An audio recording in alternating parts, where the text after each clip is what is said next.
My name is Abiodun Oke. We're live once again. This is day number 6 of my live stream on YouTube and Facebook. Today, I'm talking about the recognition of your qualifications. Overcoming this recognition of qualification, the barriers that job seekers in Canada would usually face.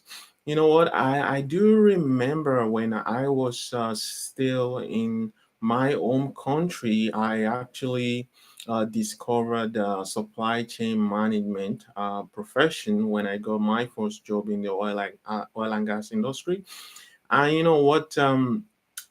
When I became passionate about this career because it connects with a lot of things that I'm passionate about, And what happened then is that I made a decision, actually a very conscious decision, to choose, supply chain management as a career over engineering for very many reasons that I don't have the time to talk about today. But what happened is that I wanted to be the best in this profession when I made that conscious decision.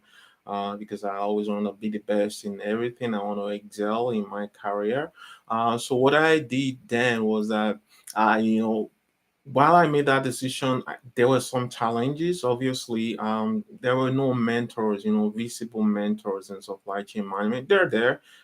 Guess what? I worked in most nationals, but the situation then, I didn't quite have somebody who I thought is a mentor that I could rely upon to help me out. So what I did then was I wanted to become the best so I could fill this gap in this profession, which I thought was a very great, career path.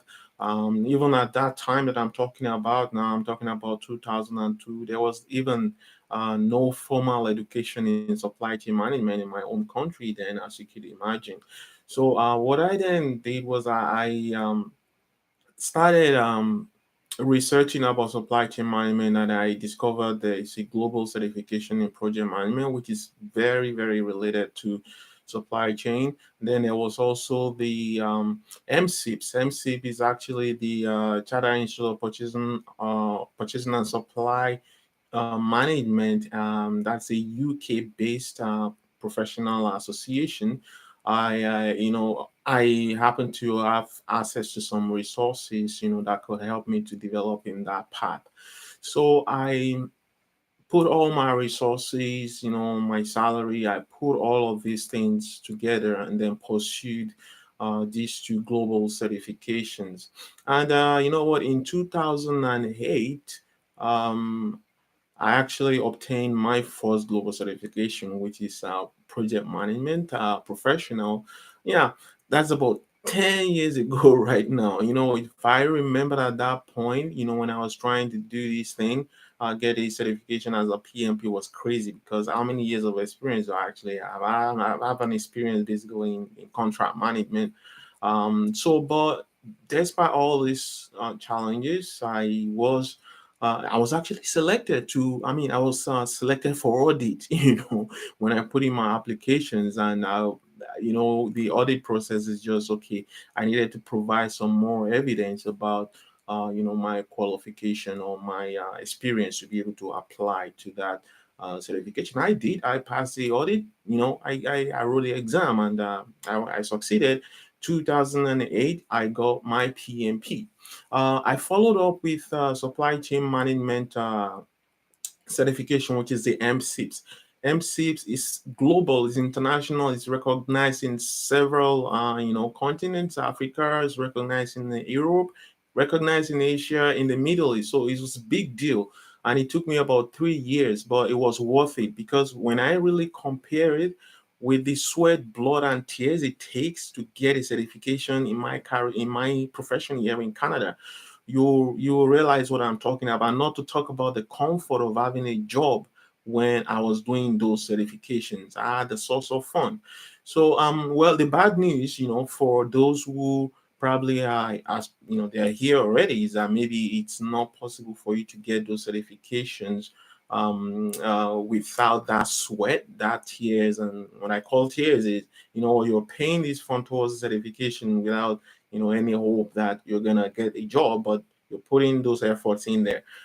You know what I would say is this: if you are here already, okay, you still need to obtain some certification. That's one of the lessons I've learned talking to a lot of people, who happen to be in those type of situation. If you're back home, I will tell you what, because the my decision to do those global certification was just me making a decision to become the best in my profession, and as I took up that challenge, so the same thing should apply to you. You never know, because guess what, the same year that I obtained my certification in supply chain management, that was the same year I applied to move with my spouse here to into Canada. So it just happened that I was prepared, and it took me only about a month that I got into Canada to actually obtain the equivalent, which is the SEMP here in Canada. So basically, the certification I obtained in Nigeria, my home country, was converted within a month to the SCMP, which is major. It's major. I'll tell you, this is one of the lessons learned for me, that anyone who is coming here into Canada should obtain a global certification. Say, for example, if you're an accountant in your own country, you better obtain maybe the UK equivalent if it's easy for you, because not sometimes I know it is not. Or maybe you want to reach out to the professional association here in Canada, maybe in your profession, be it accounting, be it any of that profession, to see if it's possible for you to obtain that certification while you are still in your own country.